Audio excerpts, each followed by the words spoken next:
I'm absolutely delighted to be joined here in Odesa by Ostap Slyvynsky. And because I don't have my full laptop and script and everything in front of us, I'm going to get him to introduce himself, his background, and we're going to talk about Dictionary of War, his absolutely fantastic book. We will put a link to that in the description of the video. I strongly recommend you check that out because it's an absolutely essential read, and there's a dual language text version in Ukrainian and English. So if you are learning Ukrainian, I recommend you do. I've just started that journey myself. This is a fantastic book to help in that journey. Ostap, could you say a few words about yourself, and then we'll get into the book and the nuances of the language of war. Hi, thank you for having me. I'm Ostap Slyvynsky. I'm a translator, writer, and associate professor at the Ukrainian Catholic University in Lviv. And the book that we are going to talk about is it was slightly unexpected, even for me, because I hadn't planned to write this book. It was a spontaneous process. It was not even a decision. It was a process which started simultaneously with the beginning of Russian aggression against Ukraine, and I was seeking for some way to express the new reality we all found ourselves in with the beginning of the war, the military aggression. And I met a lot of people during the first weeks of the full-scale war, mostly the people who were forced to leave their hometowns and flee, and tens of thousands of people arrived in Lviv, my hometown, during the first weeks of the invasion. And they were very different. They came with very different stories and histories.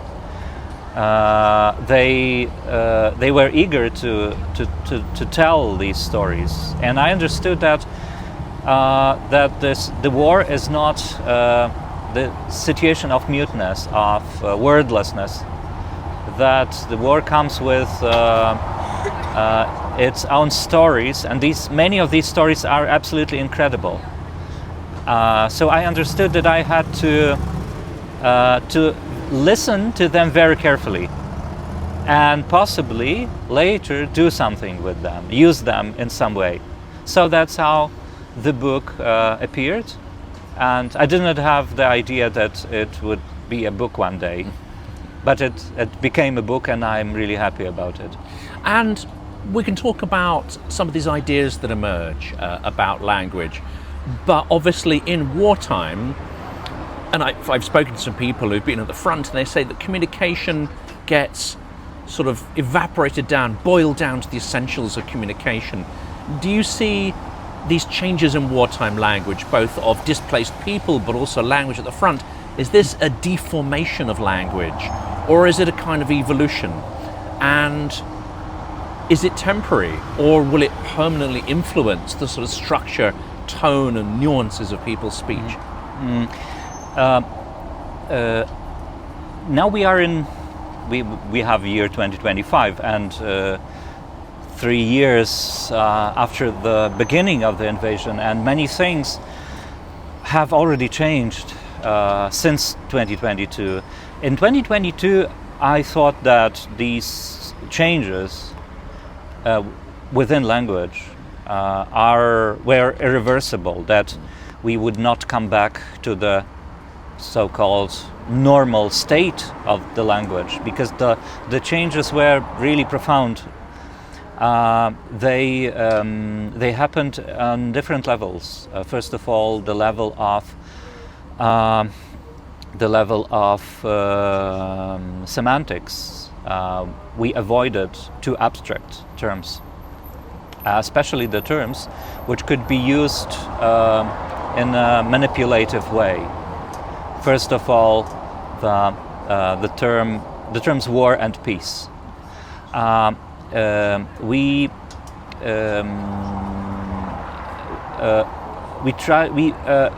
did our best to avoid use of the deceptive terms, such as conflict or crisis, and we still insist that we should avoid using these terms because they hide reality, the reality of aggression, the brutal war. But also the term peace is very dangerous because it can be understood in a very dangerous way as non-shooting. It's very important to understand that first, peace cannot imposed. Russian propaganda sometimes uses this phrase to impose peace, or to force or press someone to peace. It's absolutely impossible to impose peace. The imposed peace means occupation. The occupation is not peace. The occupation is the hidden war, which would possibly come to the surface, broke out again one day. So this is not peace. It's a deceptive term. The peace can only be just peace. Peace based on negotiations, on some negotiated situation, some deal which would be acceptable for both sides. This is what peace means. So until this even more or less real perspective of negotiated deal, we cannot speak about any peace, and we avoid using this term. And the word nation, everything what is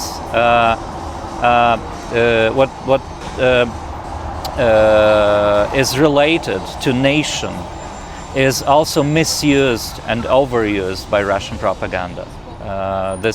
The use of a word Nazi, everything what they take out from these closets of the past to present Ukrainians as a hostile, aggressive community is something which really distorts language. And of course, when we see talk about peace or negotiations in the media, and especially before Trump, I think partially realised that this wasn't happening and abandoned even the pretense of that process, those words were used as if they had some kind of meaning, but they were used in a very transactional way. Is it not the case that peace must ultimately involve a moral angle, which is an admission of culpability on the part of the aggressor? Until that happens, there's no real sense of peace actually having any meaning whatsoever. I think that the main point in peace, an idea of peace, is that both parts should be ready to accept peace as a status, as the way, a mode of being, while for both Russian authorities and most of Russian society now, peace is unacceptable, because peace would mean the fact that they would need to switch to their internal problems. They would need to start resolving the problems which are horrible now in Russia. Made worse, in fact, by the war itself. As long as you are concentrated totally, entirely on the outer enemy, you can marginalize your internal problems, and this is what authoritarian regimes do all the time. And we had examples from almost all authoritarian countries. We already talked today about Poland, which is not the worst example, but it's interesting because it happened in a country which was considered one of the best barracks in communist camp and in the communist times in the 80s. In the 1960s, sorry, they used this anti-Semitic narrative in order to switch the focus of attention of their community from the internal to the external problems. So the source of our problems is somewhere else, outer enemies who want to destabilize our inner situation. So we have to concentrate on something which is outside. This is why Russian society needs enemy, which means that they need a war. They need a war as a state of mind, not as a political situation. Not unlike Brexit, which is the architect of all our problems is not us ourselves, it's Europe, it's immigrants, it's things we can't control. I mean, this is a common theme. Language, again, has this not just plasticity, but of course it has the ability for self-deception. And another instance, which I think is fascinating, I'd love to hear your view on this, is the idea of the term war itself. Because when we put other words in association with it, it becomes a way to pretend we're not at war with Russia. Hybrid war, sub-threshold war, and all of these things that come in, under clearly Russia's attacking, but because we neutralize the phrase war, we can pretend we're not at war and we don't have to take the appropriate measures to deal with it. Isn't this one of the major problems we're facing at the moment? Because the Russian military doctrine does not see things in terms of war and peace. In fact, everything is just really a tool of universal warfare in some way. Yes, you are right, because I think that one of the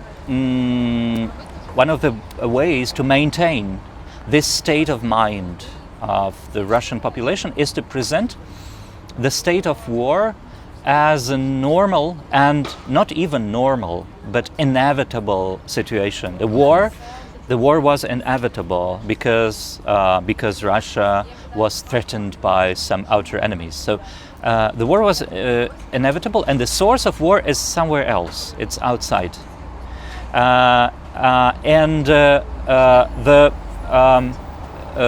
As long as I read Russian propagandists, I start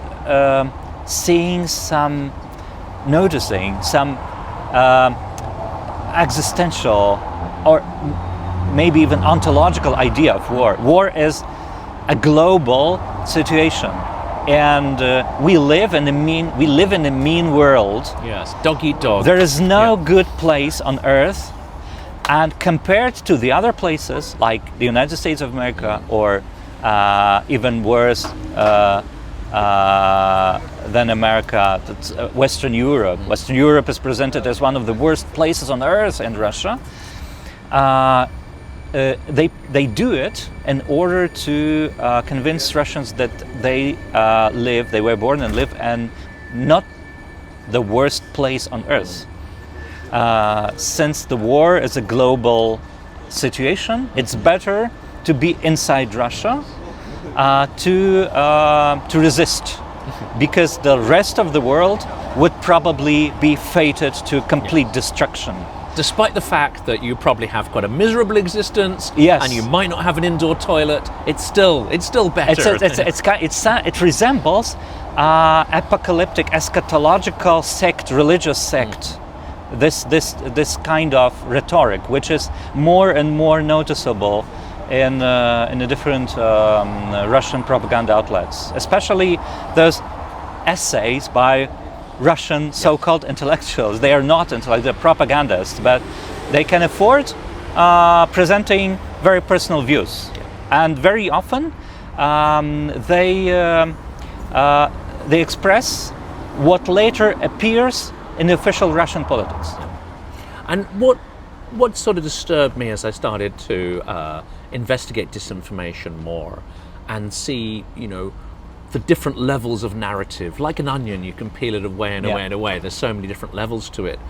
At some level, you think, because you're an intellectual and you studied history, I'm not fooled by Russian propaganda. I can see through it because you see it on a certain level. But I've noticed, especially amongst those in the media and commentators who actually are reasonably knowledgeable about what's going on, there is still a level at which there is some kind of cliche, there is some kind of mythology, usually encapsulated in language, whether it's a pre-constructed phrase or idea, and people will use this language, and that will cover up the whole of reality. In fact, I mean, one good example of this was a well-known commentator on a well-known media outlet in Britain, and he was interviewing somebody else, and at some point he was talking about the peace process in Russia, etc., and he said, and they do say that war is just is diplomacy by other means. And he used that phrase because I don't know if he thought it had explanatory power. He just put it in there, and I thought, hang on a second, this is not just wrong. It's completely misreading everything that Russia does, because diplomacy is war by other means, economics is war by other means. So just falling into a kind of, let's say, a certain set phraseology, it completely distorts the understanding of Russia and prevents you having to think about how to engage, what to do with it. It's a very interesting example. It's a very good example of how Russian propaganda and a way of thinking, which is behind this rhetorics, works, because it's based on turning the terms and the ideas upside down, and not just turning them upside down, but blurring the borders between them, because both the term war and diplomacy can exist due to the fact that they are very clearly divided from each other. Where diplomacy ends, the war starts. Where the war ends, diplomacy starts. We cannot blur it. War cannot be diplomacy, because when we start to identify these two terms, both terms become senseless, because they have sense only when opposed to each other. And that's why many Russians cannot understand why we can't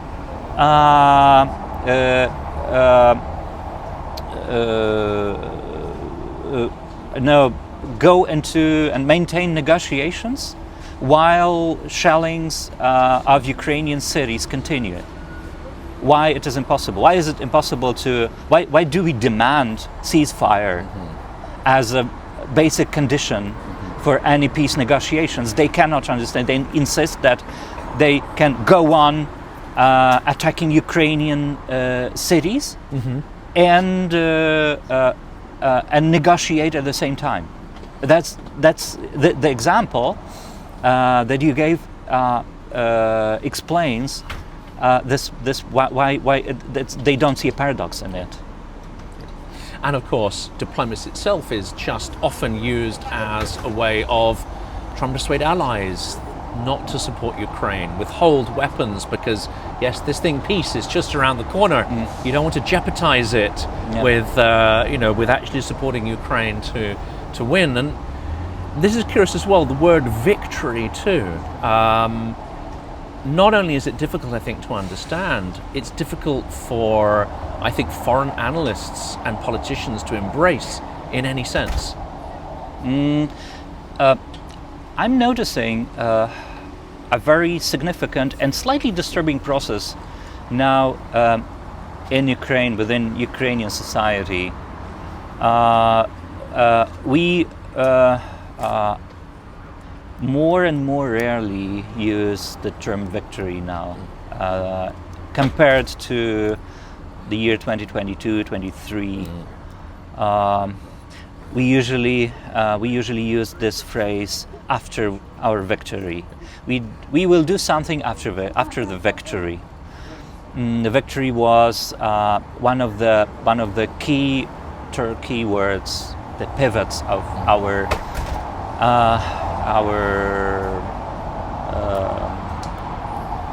not only communication but our way of life. And I think that we got slightly tired of repeating this term without clear idea what does victory mean and how it can be achieved. How it can be achieved, and I think it's some kind of psychological self-defense or self-aid, because you cannot the person cannot afford falling into illusion, because it's it helps not to be disappointed very deeply when your dream, your illusion does not come true. So I'm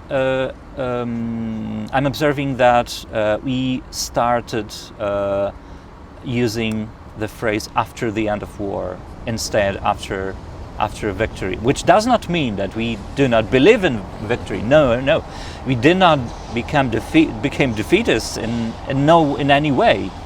But this is about the use of words. I think this is a very linguistic thing, very very semiotic thing. Even I would say we started avoiding term whose meaning is more and more unclear. We still believe that Ukraine will win, but the idea of how this victory will look like is more and more unclear. So now we talk about the end of war rather than victory. But it's not defeatism. No, in no way. And I think the problem that we have in the West goes even further than that, although there may also be a problem here in Ukraine. I mean, our problem is accepting the idea that Russia will continue to be an adversary until it ceases to have imperial ambitions, until in some ways it collapses or fragments. Now that's an idea very few people want to accept or embrace, but equally they don't want the idea that this kind of struggle is the new normal. Somehow people are thinking that it's like a spring that will return to its original shape, whereas as we know, springs that are deformed too much will never return to the original shape. Absolutely. And that's how I expect, that's the mental image I have of where we are with Russia now. Does Ukraine actually have a similar problem in that accepting the idea that it will forever be not just a zone of transformation, as you talk about, between East and West, but an actual hard border between freedom and anti-freedom, between organic developing culture and, you know, a top-down tyrannical imperial culture, that it actually is just this hard barrier between a lot of things that we need to keep out of Europe, and a reflection of European values. Is that difficult also for Ukrainians and for language to encompass this idea of forever being on the edge of these values? I think it's we started our talk today with this with reflection about this phrase "Ukrainian fate," used yesterday, I think, by Viktor Orban, who said that it was it's Ukrainian fate to be a buffer country between East and West. I think that there is only one. If we can talk about some kind of Ukrainian fate, I think only in one sense. Ukrainian fate is a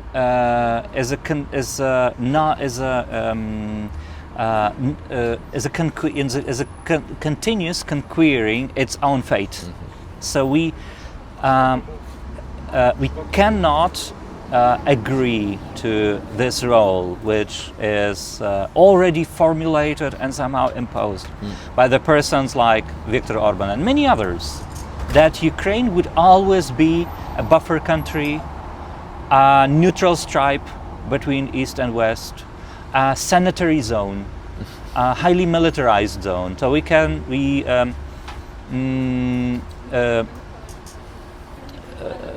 of course, we are very grateful to many countries which support us militarily and supply us with weapons and ammunition and different other kinds of military aid. But we also understand that this is a very important aid which will help us resist and survive, but it will not help us live.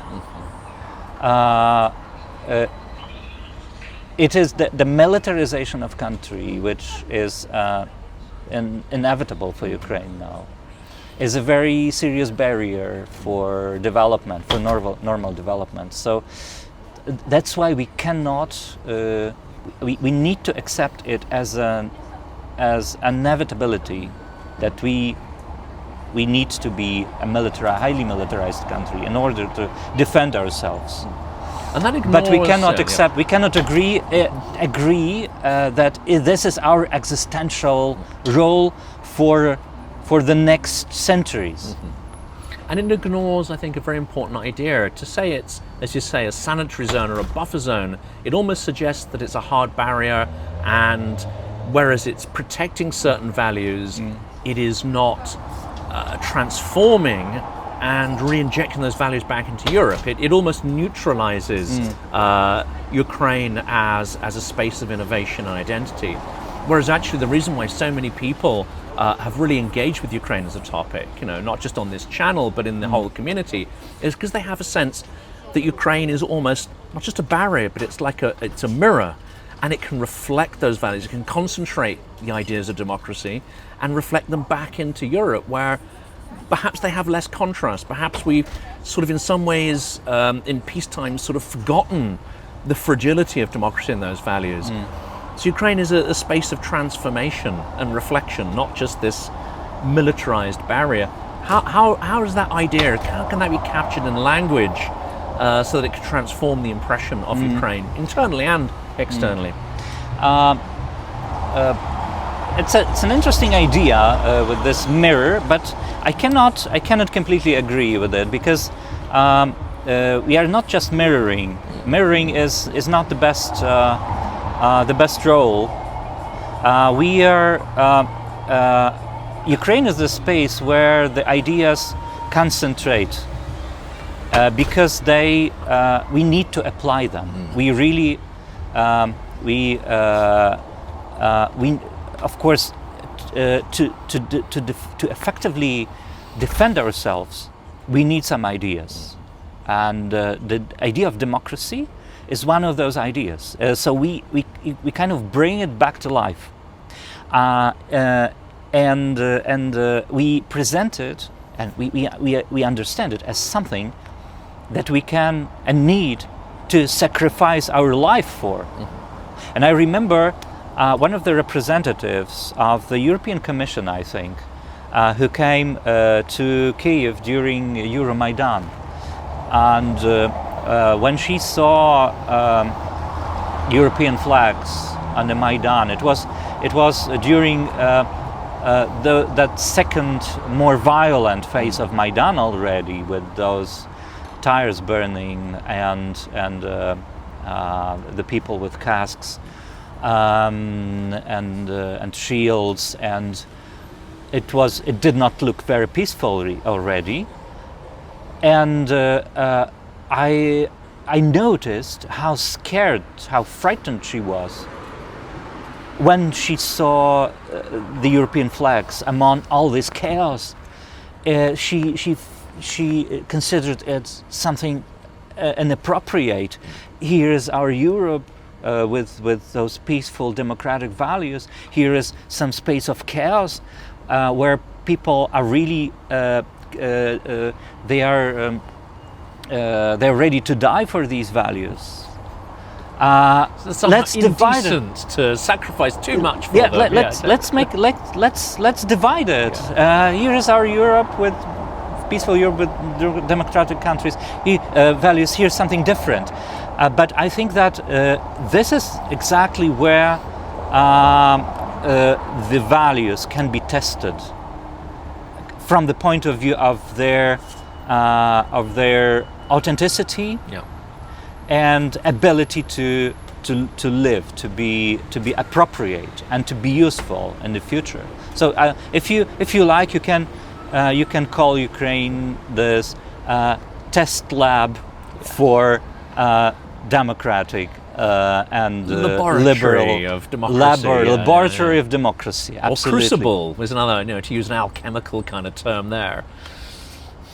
Yes, because we are really endangered, and we are facing real threats, and it's not about slogans. So that's what you can see now during Ukrainian protests against the recent policy of our authorities, is this lack of confidence to phrases, to empty rhetorics. We need action. If we don't see actions behind words, behind phrases, behind slogans, we come out. We start to protest because the application of this law, which actually stops the anti-corruption processes in Ukraine, it was covered with very nice phrases. They sounded really democratically in a very pro-European way, but Ukrainians are those who do not believe formulas, phrases, this coverage, and there's this formal side of politics. But we look deeper at what the authorities really do. You don't put up with democratic window dressing, as it were. Yeah, interesting. Sounds interesting. That is a fantastic place to end, and hopefully provide a foundation for future conversations. I think we've got some really powerful ideas and images in there to potentially go deeper and explore. As I say, I highly recommend the audience checks out your book, where some of these concepts and ideas, and indeed the nuances of the language of war, are sort of dissected and interpreted in such an interesting way.